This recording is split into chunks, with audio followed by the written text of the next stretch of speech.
안녕하세요. 저는 결혼한 지 12년 된 주부입니다. 저에게는 남들이 부러워할 만한 스펙을 가진 남편이 있어요.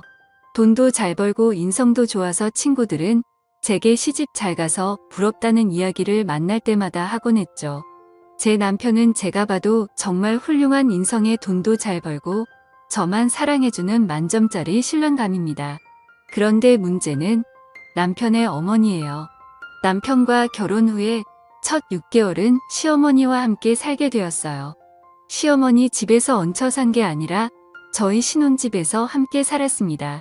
그렇다고 시어머니께서 집이 없는 것도 아니었죠. 시어머니는 강남의 60평이 넘는 고급 빌라에서 아버님과 함께 살고 계세요. 그런데 아버님만 그 집에 놔둔 채 저희 집에 들어와 살게 되신 거죠. 시어머니가 굳이 신혼집에 들어와 함께 사신 이유는 결혼 전점을 봤는데 그 점쟁이가 한 말 때문이었어요. 시어머니가 신혼집에 함께 살아야 애군도 맞고 4대 독자 집안에 대를 이을 수 있다고 했다네요. 시어머니 말씀에 의하면 저희 남편은 사주에 나무가 많은 사주라고 하더군요. 나무가 많으면 건강상으로는 위장이나 신경계 질환이 생길 수 있다고도 했고요. 그래서 시어머니 사주에 화가 있어서 남편의 나무 기운을 눌러주어서 지금까지 사건 사고 아픈 데 없이 잘 살았다고 하시더라고요. 저는 사주팔자나 미신을 믿는 편이 아니어서 제게는 허무맹랑하게 들렸는데 저희 시어머니는 이런 것들을 철석같이 믿으세요. 그래서 결혼하자마자 시어머니께서 저희 신혼집에 들어오시겠다고 하신 거였죠. 전 처음에 어처구니가 없었지만 착한 남편이 저희를 설득하는 바람에 그래 아기 낳을 때까지만 참으면 되겠지라고 가볍게 생각했어요. 하지만 그건 저만의 큰 착각이었죠. 그때는 이 선택이 저를 얼마나 힘들게 할지 전혀 상상도 못했네요. 시어머니는 모든 걸 사주와 미신에 접목해서 사사건건 참견을 하셨어요. 부부관계할 때조차 저희 마음대로 할 수가 없었죠. 시어머니께서 두 눈 뜨고 지켜보고 있었으니까요. 부부관계는 무당이 점지해준 날짜와 시간에 맞춰서 해야 했어요. 심지어 자세까지 코치해 주시기까지 하니 나 부끄럽고 너무나 민망해 하루하루가 가시방석인 신혼생활이었습니다. 두어 번 시어머니가 시키는 대로 했지만 그 후로는 도저히 못하겠어서 이 핑계 저 핑계를 대며 잠자리를 갖지 않았네요. 집안의 부적은 기본이고 어느 날은 회사에 출근했는데 제 핸드백에서 부적이 나오기도 해서 남들이 볼까봐 얼른 깊숙이 넣어 숨긴 적도 있어요. 하지만 이 정도는 애교에 불과했습니다. 하루는 어머님이 제 앞에 허름한 속옷을 내밀었어요. 연우라, 이거 아주 귀한 거다. 다 낡은 속옷이네요. 어머니 거예요. 이게 왜 내 거야? 내 거지 내 저 그런 속옷 없는데요. 그거 아들을 셋이나 낳은 여자가 입었던 속옷인데 그거 입으면 아들 셋이나 낳는다더라. 어머니 이게 언제적 이야기예요. 그런 거 다 미신이에요. 더럽게 남이 입던 걸 어떻게 입어요. 더러워 내가 이 속옷 사온다고 얼마를 쓴 줄 아니? 그리고 이건 미신이 아니라 과학이야. 이 속옷에 좋은 균들이 묻어 있어서 임신에 도움이 되는 거라니까. 한마디로 임신되게 하는 유산균 같은 게 있는 거지. 그럼 설마 그거 빨래도 안 된 거예요? 빨래하면 효과가 없어지니까 당연히 안 했지. 어머니, 저 절대 그거 못 입어요. 그냥 도로 가져다 주시고 환불받아 오세요. 너 정말 시애미만 안 들을 거야. 그러다 너의 못 가지면 어쩔래. 내가 지금 젊은 것도 아니고 내년 이한 40인데 요즘 조기 폐경이다. 뭐다 말 많던데 너도 그러다 폐경 오면 어쩔래. 어머니, 엄마 제발 이런 것 좀 사오지 마. 그렇게 좋은 거면 엄마가 입고 내 동생 놔줘요. 뭐 이 녀석아 말이 되는 소리를 해. 엄마가 먼저 말이 안 되는 소리를 하니까 그렇죠. 내가 애초에 젊은 여자 데리고 왔으면 이런 일도 없었잖아. 그런 다 늙어빠진 애 데려와서 이 고생을 시키니 엄마 민지 앞에서 그게 무슨 막말이야. 엄마 아들도 40 넘었어. 엄마 논리대로라면 내 정자도 다 늙어빠졌다고. 솔직히 나이 그거 숫자에 불과해. 민지가 얼마나 건강관리도 잘하는데 지금도 겉모습은 30대 초반이야. 그리고 그 나이에 민지 같은 몸매 유지하기가 어디 쉬운 줄 알아? 어이구 팔불질 나셨네. 그러니까 내 말은 엄마가 그런 미신에 의지하지 않아도 우리 나름대로 운동하고 영양제 먹으면서 노력하고 있으니까 걱정하지 말라고요. 그런데 그 팬티 환불되는 거 맞아요? 그건 왜 나 이거 환불할 생각 없다. 꼭 입힐 거다. 알았어요. 주세요. 제가 입을게요. 제가 입어도 간접적으로 효과 있겠죠. 아이고 됐어. 환불할 테니까 일이네. 저는 남편과 시어머니가 대화하는 동안 한마디 말도 못하고 둘의 대화만 듣고 있었네요. 시어머니의 저런 독한 말씀에 가슴이 무너져 내렸어요. 제가 나이가 많은 게 시댁에서는 흠이라고 생각하는구나 싶어 자존심도 상하고 눈물도 찔끔 나더군요. 하지만 남편이 제 편을 들어줘서 간심히 참을 수 있었네요. 그날 이후로 남편은 제게 부담 갖지 말라며 이제부터 부부관계도 우리가 원할 때 하고 엄마 눈치 보지 말자고 했습니다. 남편 말대로 마음을 좀 편하게 갖고 지내다 보니 결혼한 지 6개월 만에 임신을 했고 남편도 저도 시어머니도 무척 기뻐했어요. 게다가 약속한 6개월이 되면서 시어머니는 본가로 돌아가셨고요. 그때부터 진짜 신혼생활을 시작하는 것 같아 너무나 행복했죠. 남편과 함께 태교를 하며 딸일지 아들일지 얘기도 나누고 나중에 어떤 직업을 시키면 좋겠다는 등 너무도 먼 미래를 꿈꾸며 행복에 가득 차 있었습니다. 아이는 뱃속에서 무럭무럭 자랐고 저는 이제 누가 봐도 임산부답게 배가 불룩 튀어나왔었어요. 남편은 이런저런 소리를 보며 배불뚝이라고 놀렸지만 그런 놀림이 싫지만은 않았습니다. 하루는 집에서 설거지를 하고 있는데 밑이 축축하더군요. 화장실에 가서 확인을 해보니 피가 섞인 분비물이 나와 있었어요. 저는 바로 병원에 갔고 병원에서는 늦게 왔으면 길에서 아기를 낳을 뻔했다며 응급수술을 해야 할지도 모른다고 했습니다. 아기 양막이 내려와 내진을 해보니 아기 발이 만져진다고 해서 수술을 하면 양수 파열로 수술 자체가 안 될 수 있다고 하더군요. 그냥 이 상태로 누워서 아기가 자를 때까지 기다려야 한다고 했죠. 그런데 결국 그날 밤 양수가 터져버렸습니다. 23주 5일 만에 태어난 아기는 510g의 무게로 너무나도 작았습니다. 아기는 곧바로 신생아 집중치료실에 보내줬어요. 저는 수술로 걸을 수 있게 되자마자 아기를 보러 갔습니다. 아기의 팔은 제 손가락만큼이나 작고 얇았어요. 아기를 보는 순간 아기를 꼭 살려야겠다는 생각이 들었고 매일매일 기도했습니다. 하지만 너무 일찍 태어났기 때문에 병원에서는 살 가능성이 50%라고 했죠. 제발 제발이라는 말만 하며 2달이 지냈을 무렵 아기는 하늘나라로 떠났습니다. 못난 어미 때문에 제대로 커보지도 못하고 하늘로 간 아기를 생각하면 너무 슬프고 괴로워서 가슴이 무너져 내리는 것 같았어요. 그 후로 남편과 저는 매일을 눈물로 지냈습니다. 그러던 어느 날 시어머니께서 제 보약을 지어서는 집으로 오셨어요. 시어머니도 아기에 대한 기대가 무척 컸기에 많이 속상해 하셨죠. 그런데 곧 명절을 앞두고 시어머니께서 살 명절에 본가에 오기 전에 작은 산 위에 밥이랑 국을 떠서 모시라고 신신당부를 하시더라고요. 어머님 밥이랑 국은 왜요? 집에 있는 신한테 애올려야 돼. 너희 집에 신이 안 좋다는구나. 저는 아이를 잃은 지 얼마 지나지도 않았는데 시어머니가 또 미신 얘기를 들먹이자 기분이 좋지 않았습니다. 그리고 왠지 떠난 아기 때문에 그러시는 것 같아 느끼지 않았어요. 결국 전 시어머니께 그건 안 하고 싶다고 말씀드렸죠. 그랬더니 시어머니는 버럭하시며 말씀하셨어요. 얘 넌 그게 뭐가 어렵다고 못하니? 어차피 밥 해먹는 김에 밥이랑 국만 떠서 올리라는데 작년에 너희 애기 죽은 것도 이 집 신 때문이라고 갑자기 엄성을 높이시며 말씀을 하시는데 저는 그 다음 어머니가 하신 말씀에 순간 제기를 의심했습니다. 어머니, 어떻게 그런 말을 하실 수가 있어요? 우리 애기 떠난 지 얼마나 됐다고? 전 아직도 애기 태동이 느껴져서 하루하루가 힘든데. 나는 뭐 그러고 싶어서 그러니 용한 점쟁이가 그렇게 해야 애가 좋은 데로 떠난다는데 어쩌니 그럼. 전 그동안 어머님이 저한테 물어보지도 않고 온 집안에 부적을 붙이실 때도 아무 말 안 했고요. 저한테 한마디 상의 없이 굿한다고 사람들 불렀을 때도 싫은 소리 한 번 안 했어요. 그런데 어떻게 애기 문제를 신 때문이라고 얘기하시냐고요. 이날 저는 처음으로 시어머니께 되들었습니다. 남편도 그런 제 모습에 놀라 지켜만 보다가 남편도 언성을 높이더라고요. 엄마 제발 그만 좀 해. 이제 그만 집에 가세요.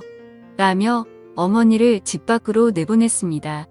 남편은 절 위로해주며 마음 쓰지 말라고 했지만 아기가 살기만을 바라던 그때가 떠올라 가슴이 너무 아파 그 자리에 주저앉아 엉엉 울었네요.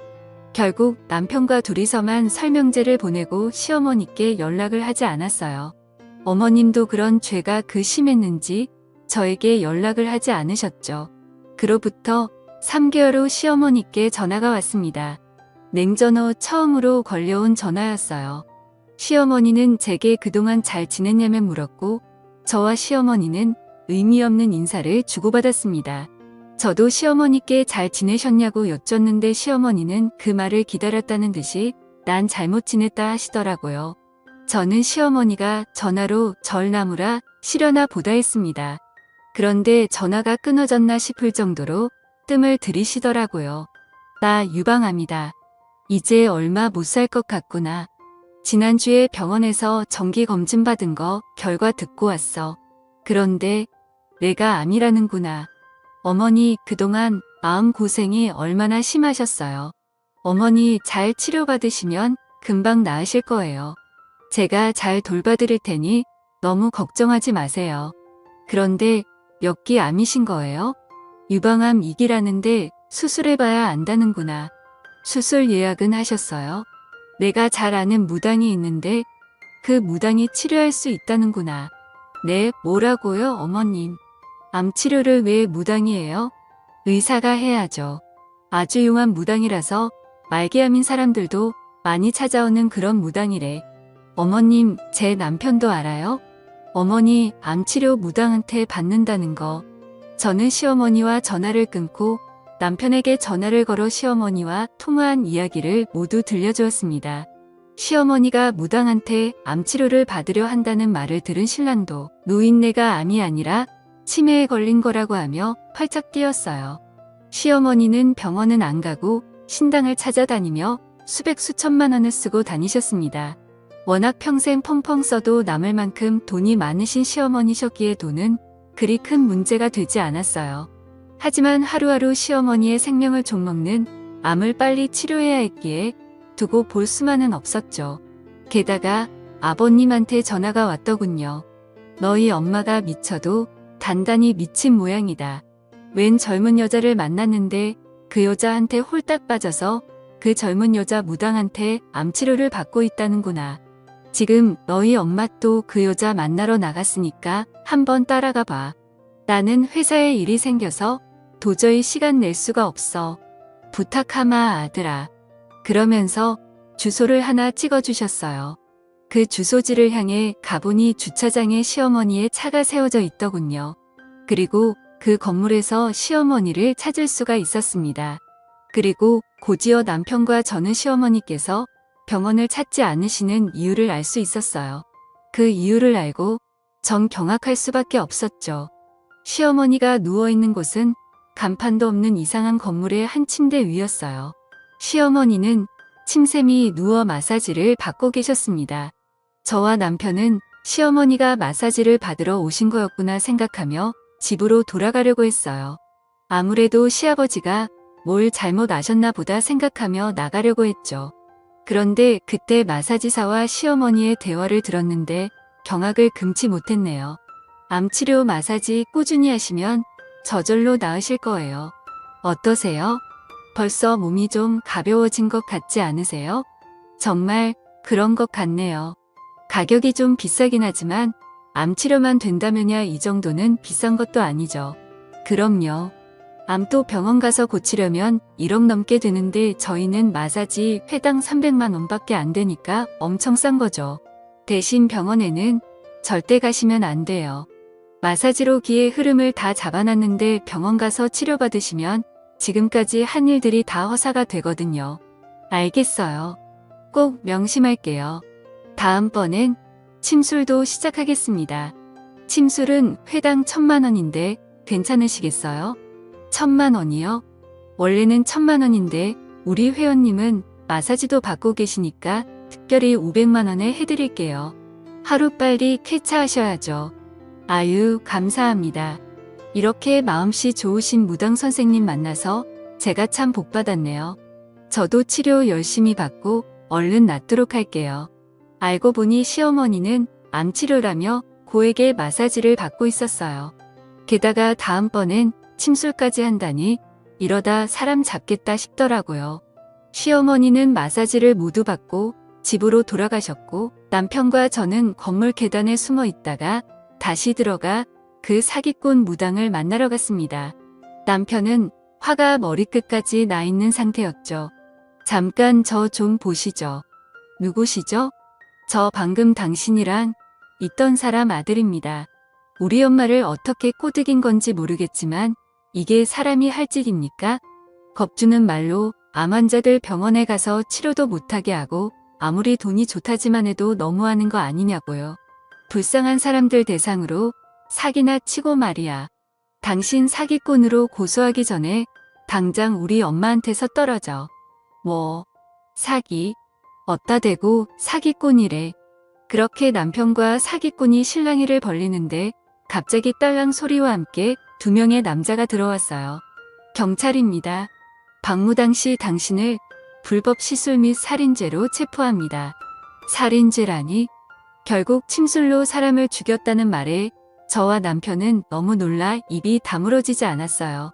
하마터면 시어머니도 불법 침술을 받아 저 세상을 갈 수도 있었겠구나라는 생각에 몸이 덜덜 떨렸습니다. 여보, 우리 어머님도 정말 큰일 날 뻔한 거 아니야? 그러게. 사람 목숨 가지고 장난치는 것들은 콩밥을 먹어봐야 돼. 남편은 그 여자가 경찰에 붙잡혀가는 걸 동영상으로 촬영한 후 시어머니께 보여드렸습니다. 시어머니는 충격을 받으시고는 알아두으셨고 점집도 병원에도 가지 않으셨어요. 다음날 저와 남편은 작당 모의를 해서 어떻게든 어머님을 병원에 모시고 가기 위해 작전을 짰습니다. 연기자분을 고용해서 무당인 척 속이고 시어머님 집으로 찾아갔습니다.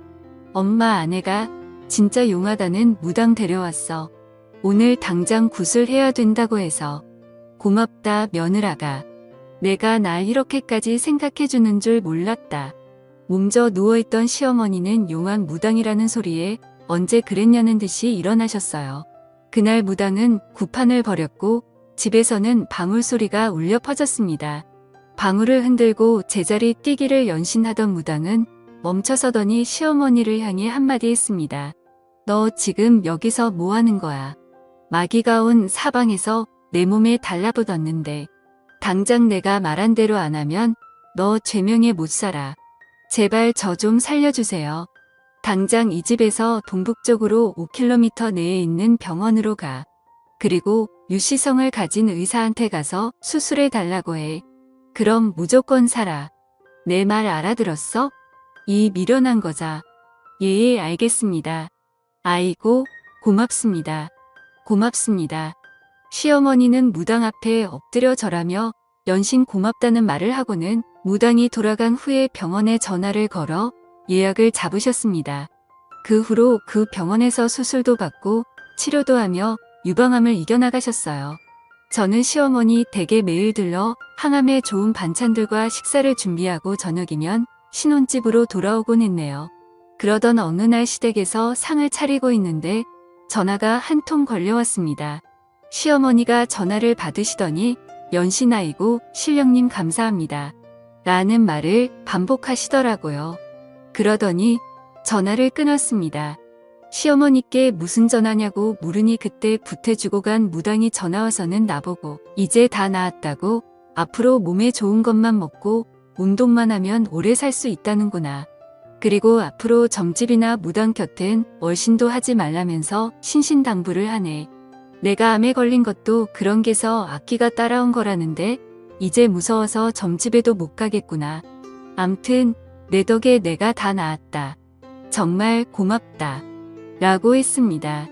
제가 모료 어머님 그동안 치료받으시느라 고생 많으셨죠? 라고 대답하고 시어머니를 보는데 눈에 눈물이 고이셔서는 우물쭈물 하시더라고요. 저에게 무슨 말을 하려고 하시는 것 같아 잠시 어머님 앞에 서 있었죠. 잠시 후 시어머니는 어렵게 입을 열셨습니다. 세아가, 내가 그때 일은 정말 미안했다. 난 너희 부부 잘 되게 하려고 그런 건데 내 마음에 상처를 준 것 같구나. 내가 싫다면 나도 이제 그만둬마. 아기 갖는 것도 부담 갖지 말고 마음 편히 하거라. 나도 시집 와서 진누나 키 전까지 시어머니한테 구박받고 달달 볶였었는데 시어머니가 나한테 했던 것처럼 너한테 내가 똑같이 한 것 같아서 부끄럽다구나. 그리고 너한테 막말했던 것들은 다 잊어주렴. 너도 사돈 때 귀한 딸 자식인데 내가 내 아들 나이 많은 건 생각 안 하고 너한테만 너무 나무랐어. 이 못난 시애미가 미안했다. 전 시어머님의 진심 어린 사과에 마음 깊숙이 박혀있던 가시가 빠져나가는 기분이었고 저도 눈물이나 잊고 있던 앞치마로 연신 눈물을 훔쳐냈네요. 그 후로 저희 고부 사이는 다시 좋아졌습니다. 전 집으로 돌아와 남편에게 그날 일을 이야기했죠. 남편은 제 이야기를 다 듣고 난 후 저를 안아주며 말했어요. 당신 정말 고마워. 당신이 우리 엄마 살린 거나 마찬가지야. 그때 말한 대로 용한 무당이라고 연기자 세워놓고 연기한 덕분에 엄마가 병원 가서 수술한 거잖아. 나도 설마 이게 통하겠어 싶었는데 우리 엄마가 이렇게 미신에 푹 빠져 있는 줄은 몰랐어. 덕분에 당신 계획이 통했지만 말이야. 이제 그 가짜 무당시켜서 점집에 절대로 오면 안 된다고 일러줬으니까 앞으로 또 미신 얘기하실 일은 없을 거야. 그렇게 시간은 흘러 벌써 10년이 지났네요. 그 사이 저는 아들만 셋을 낳아 잘 키우고 있어요. 저희 시어머니는 운동에 취미가 생겨서 그 어렵다는 필라테스며 타바타며 하나씩 마스터해 가고 계세요. 요즘은 홈트에 빠지셔서는 집 안한 구석에 홈짐을 만들어 놓으셨어요. 운동 안 하시던 아버님도 덩달아 운동하시며 건강하게 살고 계십니다. 전 사람의 인생이란 누군가가 정해주는 게 아니라 스스로 개척해 나가는 거라고 생각해요. 가끔 재미삼아 오늘의 운세 정도 보는 거면 몰라도 비싼 돈 들여가며 무당의 말을 맹신하는 건 인생의 낭비입니다. 노력만이 내 바람을 하나씩 이뤄주는 것이지 무당들의 허언된 말 한마디에 결정되는 인생은 없다고 생각합니다. 제 이야기는 여기까지입니다. 긴 글 읽어주셔서 감사합니다.